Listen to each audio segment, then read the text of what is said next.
Aya makuru nawe ushobora kuba wayumvishe cyangwa se wanayabonye ukayasoma. Ni amakuru avuga ko perezida w'u Rwanda Paul Kagame, Leta Zunze Ubumwe za Amerika zamaze guhagarika viza yiwe burundu, atemerewe gukandagira ku butaka bwa Leta Zunze Ubumwe za Amerika.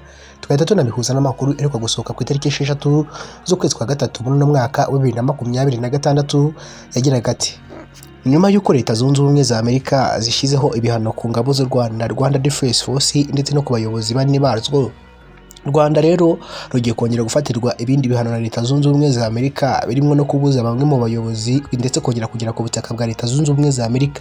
Ati ni urutonde rurerure rugiye gushyirwa hanze, ruzaba ruriho abayobozi bagiye batandukanye batazaba bemerewe kongera gutunga viza ndetse n'imiryango yabo bose. Bivuze ko umuyobozi uzisanga kuri urwo rutonde, we n'umuryango we, abamukomokaho n'imitungo yabo yose iri ku butaka bwa Leta Zunze Ubumwe za Amerika izafatirwa kandi twarwe burundu, nta no kongera gusubizwa. Abo bana cyangwa se abandi bantu bose bamukomokaho bari muri Leta Zunze Ubumwe za Amerika birukanwe kuri ubwo butaka bwa Leta Zunze Ubumwe za Amerika basubizwe iwabo mu Rwanda. Uwo muyobozi kandi ntazaba yemewe kongera gutunga viza na rimwe, kandi ibyo byose kizaba kiri kubitera ni intambara ngo u Rwanda rwasoje muri Repubulika Iharanira Demokarasi ya Kongo imaze imyaka irenga 30. Abarenga za miliyoni bakaba bamaze kuhaburira ubuzima, ngo rwose ngo u Rwanda rukaba rurimo rurakora jenoside, nubwo u Rwanda rubihakana rwivuye inyuma rukavuga ko ari inkuru rwose mimbano irimo irashinjwa u Rwanda. Nyamara u Rwanda icyo ruri gukora hari ukurinda abakongomani bo mu bwoko bw'abatutsi. Ibyo na bamwe bahakana bakavuga ko u Rwanda kuva rwaza hariya aribwo batangiye kwicwa biteye ubwoba. Biravuga ko Leta Zunze Ubumwe za Amerika rero nyuma yo kubona ayo makuru ngo no kuba ngo u Rwanda rwo rwashishikariza bamwe mu banyamurenge kwigaragambya, bigaragambije ku butaka bwa Leta Zunze Ubumwe za Amerika, aho batambukaga rwose berekeza Washington DC ku nyubako ya White House ituwemo perezida w'igihugu bwana Donald Trump, ariko ntabwo bigeze babasha kuhagera kubera ko abashinzwe umutekano barabakumiriye. Leta Zunze Ubumwe za Amerika zayibonye nk'agasuzuguro, ubundi bagira bati: aba bantu twabahaye icumbi tubona bababaye, none ndabona batangiye kuvogera igihugu cyacu. Ati nibigaragaza agasuzuguro twabahaye ibyo badusabaga byo kubaha ubuhungiro, ariko nanone ngo ariko kutubwira ngo Leta Zunze Ubumwe za Amerika ngo ari zose ari byo zitakoze. Ati ibyo zitakoze mu gihugu cyabo ni ibihe? Ati nabo nibajye kubyikorera. Turabasaba ko batuvira mu gihugu cyacu cya Leta Zunze Ubumwe za Amerika bakajya muri icyo gihugu cyabo, ibyo Leta Zunze Ubumwe za Amerika zitabakoreye ndetse bakajya kubyikorera bagiye mu gihugu cyabo, ubundi kuki bagihunze. Barangije barongera bati rwose guha ubuhungiro impunzi zikomoka mu bihugu bikennye ni uko bigenda. Ayo magambo yavuzwe na bamwe mu bayobozi n'abasenateri ba Leta Zunze Ubumwe za Amerika bategeze bishimira imyigaragambyo yari kubera muri Leta Zunze Ubumwe za Amerika irimo irakorwa n'abanyamurenge. Bamwe barangije bagira bati wabasomaga amatangazo, ikintu gitangaje rero bafite impapuro zanditseho ibyo bagomba gutangaza, ntabwo ari abanyamurenge ahubwo n'abanyarwanda batari n'impunzi bagiye muri Leta Zunze Ubumwe za Amerika kwiga ndetse n'akandi kazi kagiye gatandukanye, ariko wasangaga bari muri urwo ruhame rw'abo bantu bari kwigaragambya ndetse n'abiyambitse iruhu rw'abanyamurenge, bagenda bavuga ko bari kwamagana ubwicanyi burakorerwa abatutsi b'abanyamurenge mu burasirazuba bwa Repubulika Iharanira Demokarasi ya Kongo, kandi bikozwe na Leta ya Kinshasa. Leta Zunze Ubumwe za Amerika zirongera ziratangaza ati turabizi ko abishe inyuma y'ibi ngibi ari Leta y'u Rwanda ndetse byateje imyigaragambyo kugira ngo ibihano barimo barafatirwa cyangwa se barimo barategurirwa n'izindi ngamba zose ziburizwemo. Nyamara ibyo ngibyo ntabwo ariko byagenda, kubera ko tubizi neza ibiri kuba ngo u Rwanda rwo rwishe inyuma yo gufasha M23 no kuba ingabo n'intwaro n'ibindi, bikabarangiza bakajya muri Kongo kwica abakongomani. Ibyo ngibyo turabizi neza cyane, bakitwikira kujya gukora ndetse jenoside, bakica bamwe mu banyamurenge bakabatwikira bakabasaba ndetse abandi bakabuhungisha mu rwego rwo kugaragaza ko Leta ari yombi iri kubibakorera. Nyamara Leta ya Kinshasa igahita igira iti twebwe nta muntu n'umwe twica, nta n'umuntu n'umwe duhohotera, nk'uko byatangajwe ndetse na Antoine Felix Tshisekedi. Ati abo banyamurenge ingabo zacu ntabwo zijye zibakoraho, ahubwo zirwana ishyaka zose kugira ngo zibarebe ko ikibazo cyabo cyakemuka. Atari abatifuza ko ino ntambara irangira mu burasirazuba bwa Kongo kubera ko bashaka gusahura amabuye y'agaciro yacu. Ati niyo mpamvu batifuza ko iyi ntambara yarangira, ariko tuzakora ibishoboka byose Repubulika Iharanira Demokarasi ya Kongo kibe igihugu cyigenga kandi kitavogerwa n'ubusugire bwacyo, tubifashijwe muri Leta Zunze Ubumwe za Amerika, dore ko bagiye gutangira gushora imari mu gihugu cyacu rimwe n'ubucukuzi bw'amabuye y'agaciro ndetse bakaduha n'imyitozo ihambaye, intwaro zihambaye n'ibindi bihambaye.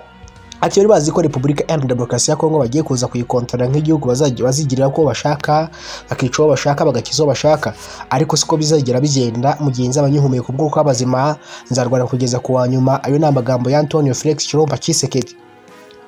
Leta zunze ubumwe za Amerika rero ngo zibona ngo igisubizo cyo muri ibi ngibi ari uguhagarika ngo u Rwanda no kuba bavana ingabo z'u Rwanda mu burasirazuba bwa Repubulika Iharanira Demokarasi ya Kongo no kuruhutagazaho ibihano nk'uko byatangajwe na Perezida Donald Trump ubwo yagiranaga ikiganiro na Helena, umugore ukunda kumubaza ibibazo byinshi cyane abantu banatekereza ko afite icyo apfa na Perezida Paul Kagame, kugeza ubwo ari ukunda kubaza ibibazo byinshi cyane ndetse wumva ko ari no kumusabira ibihano rwose nk'uko bivugwa. Uyu mudamu yongeye kubaza Perezida Donald Trump ati ese ko twabonye u Rwanda murufatira ibihano ku gisirikare cyabo ariko nanone tukabona ibyo mwafatiye ibihano nta kintu na kimwe byigeze bihinduraho, ndetse bakanabatangariza ko batazigira bavana ingamba zabo z'ubwirinzi ndetse n'ingabo ziri ku butaka bwa Repubulika Iharanira Demokarasi ya Kongo, nkamwe nka Perezida Donald Trump cyangwa nka Perezida ubifata gute, cyangwa se nicyo urimo urategurira Perezida Paul Kagame ku bihano muzamugenera?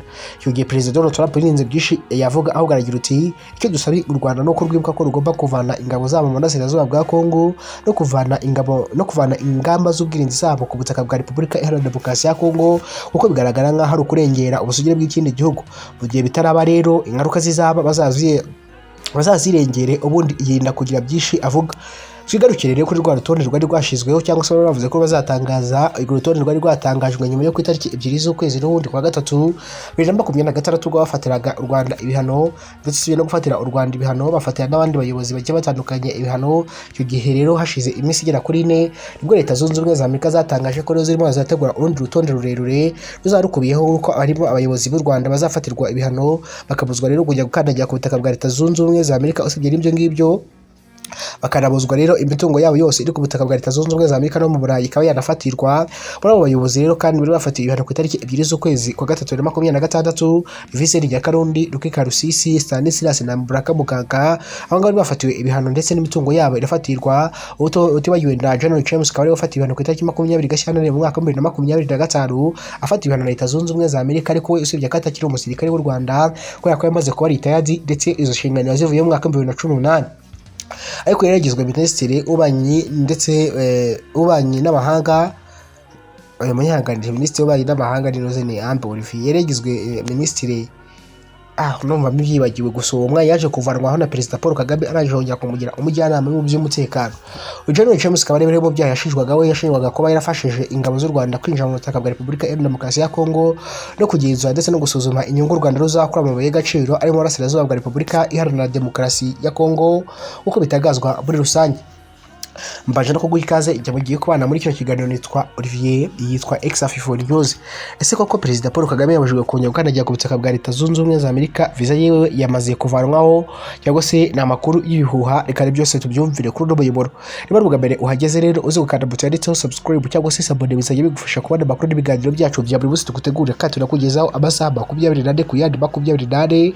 Uze gukanda share ndetse niba ntacyo bigutwaye ujye muri comment uduhe ibitekerezo byawe kandi like n'ibindi bigiye bitandukanye byose bigaragaza ko uzajya uri kubwira Exafifo News. Naho giye muri kubanda izina rya Read Mundi amakuru yatangiye gukwirakwizwa ndetse no kuvugwa ubwo zero mpunzi z'abanyamurenge zatangiye kwigaragambiriza muri Leta zunze ubumwe za Amerika no muri Kenya, Nairobi, ndetse batangiye kwigaragambya bamagana ubutegetsi bwa Kinshasa ngo bagaragaza ko barimo barivugana abanyamurenge burasirazuba bwa Kongo. Nyamara abariyo bavuga ko abakongomani bose barimo baricwa bitewe n'uko barimo n'abanyamurenge bicwa bazizwa yuko ari abahutu, ndetse aho hageze no kugaragara ibiribiri irenga 300 yabishwe bakajugunywa mu mazi ko bafitanye isano na FDLR y'umutwe rwose w'abahutu wasize ukoze jenoside yakorewe abatutsi bata 1990 n'akandi hano mu Rwanda. Ibyo ngibyo rero M23 yabishirwaga ndetse no guverinoma y'u Rwanda babihakanye bivuye inyuma. Ibyo ngibyo rero byo kubihakana rero ko rero na Leta ya Kinshasa ihakana ko yishe abanyamurenge. Bavuga ko kandi kwica abanyamurenge hariya muri Kongo ari ikintu giteye ubwoba cyane. Usibye nabo ngabo baburitse 300 hari indi bibiri irenga 1500 yagaragaye mu mujyi wa Uvira mu gihe gito cyane. M23 yari maze hariya burasirazuba bwa Kongo cyangwa se muri mujyi wa Uvira. Muri abo ngabo rero 1500 bagaragaye ntago bari abanyamurenge ahubwo bari abakongo bari mu bwoko bw'abahutu, bikahita bigaragaza n'ubundi jenoside yihishega inyuma ya burasirazuba bwa Repubulika Iharanira Demokarasi ya Kongo. Rero kuba rero ngaba abanyamurenge baragiye kwigaragambya Leta zunze ubumwe za Amerika zabibonye ngaho ari igitero zagabweho n'u Rwanda mu rwego rwo kugaragariza isi ko rwose abanyamurenge bambaye kandi barimo baricwa. Rero bafasha ubwanzuro wo kwigaragambya byari byaratangiye gutangazwa ko abo bantu barimo baratozwa ndetse hirya no hino ku buryo bazajya kwigaragambya. Ibyo ngibyo byarakozwe ariko bagana inyubako ngo se ubwo muri Leta zunze ubumwe za Amerika barengaga ibihumbi bigera kuri 4 bafashe inzira yerekeza kuri White House fatirwa ibyemezo ndetse bajya kwigaragambya. Ariko ibyo ngibyo rwose byatewe utwatsi n'ubuyobozi bwa Leta Zunze Ubumwe za Amerika. Ubundi ibyo byaha byose biragaruka bijya ku Rwanda, bavuga ko rwose ari umupangu w'u Rwanda wapanze. Ibyo ngibyo rero kuva rero byatangazwa, hari amakuru yakomeje no gutangazwa ko kuva nyuma y'uko cyangwa se kuva Leta Zunze Ubumwe za Amerika zavumbura ko u Rwanda rwo rwateje imyigaragambyo yabereye ku butaka bwa Leta Zunze Ubumwe za Amerika, ngo hari hasi havanwaho ofisi ya Perezida Paul Kagame w'u Rwanda nk'uko byatangajwe. Abavuga ko Perezida Paul Kagame n'abandi bayobozi batarashyirwa hanze ngo bamaze kuvanirwaho visa ngo ubwo batemerewe gukandagira ku butaka bwa Leta Zunze Ubumwe za Amerika. Ayo makuru yakomeje gukwirakwizwa ku mbuga nkoranyambaga by'umwihariko urubuga rwa X yahoze ari Twitter, bamwe bakavuga ko birashyirwa hanze n'abatavuga rumwe n'ubutegetsi bw'u Rwanda. Nagerageje gushaka ayo makuru hirya no hino ku bitangazamakuru ndetse byaba ibyo muri Leta Zunze Ubumwe za Amerika, Restaurants, New York Times n'ibindi bikorera muri White House, mu nyubako yo kwa Perezida Donald Trump babasha no kwigerayo bakaba bamubaza amakuru, cyangwa se wa mudamu uhora uri budari imbere cyane mu kureba ibi byose biri ku Rwanda. Herida ubwo ndavuga ureba ibintu byose byakorewe u Rwanda no kugeza kuri Perezida Paul Kagame. Nsanga na post n'ibyo bigize post igaragaza ko visa ya Perezida Paul Kagame bamaze kuvanwaho ku butaka, cyangwa se yamaze kuvanwaho atemewe kongera gukandagira ku butaka bwa Leta Zunze Ubumwe za Amerika. Kugeza kano kanya rero mu gihe bitaratangazwa n'inyubako ya White House cyangwa se na bamwe mu abayobozi bariya, itangazamakuru byo muri Leta Zunze Ubumwe za Amerika bigatangazwa n'Abanyafurika bibereye hirya no hino ku bw'inyungu zabo bwite ndetse no gukwirakwiza igihuha cyangwa se mu guca intege Abanyarwanda cyangwa se bafite ikintu bashaka kugeraho. Ubwo amakuru si ukuri kugeza kano kanya. Ubwo niba twabanye guhera ku munota wa mbere kugeza kuri uno munota, ubwo menya ukuri ko iriya visa ya Perezida Paul Kagame ntabwo biberezwa niba yaba yavanyweho cyangwa se yaba ikiriho. Gusa ayo makuru arimo arakwirakwizwa ndetse ngo usanga bo bari gushyira igitutu kuri Leta Zunze Ubumwe za Amerika bazibutsa ko ako kantu gakenewe cyane.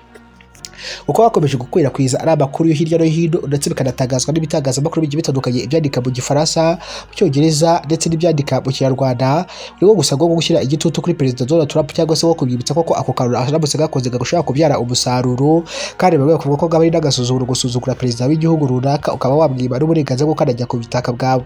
Leta Zunze Ubumwe za Amerika ngo iyo zigiye gushwana kenshi n'ibindi bihugu cyangwa se no gushwana n'abandi bayobozi b'ibindi bihugu, biganisha no kubahiga, ikintu cya mbere babanza kubakorera no kubaza kuvanaho visa zabo, kubafatira ibihano n'ibindi, nyuma rero bakazakurikizwaho guhigwa ndetse n'abantu bakoze ibyaha rimwe na rimwe bakanaditwa ibyihebe bitewe n'ikintu runaka bari gushinjwa, ukazasanga rero bafashwe cyangwa se barashimuswe nk'ibyabaye kuri Nicolas Maduro wa Venezuela. Gusa nanone ibihugu byose si Venezuela babiboneye ku ntambara iri kubera mu burasirazuba bwo hagati muri Middle East ihuje Iran, Israel ndetse na Leta Zunze Ubumwe za Amerika.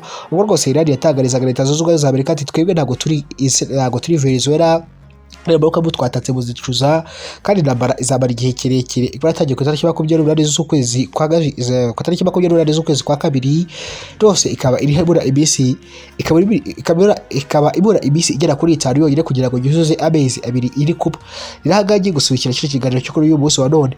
Ugenda kanza mutuyanditseho subscribe, bandi barinde.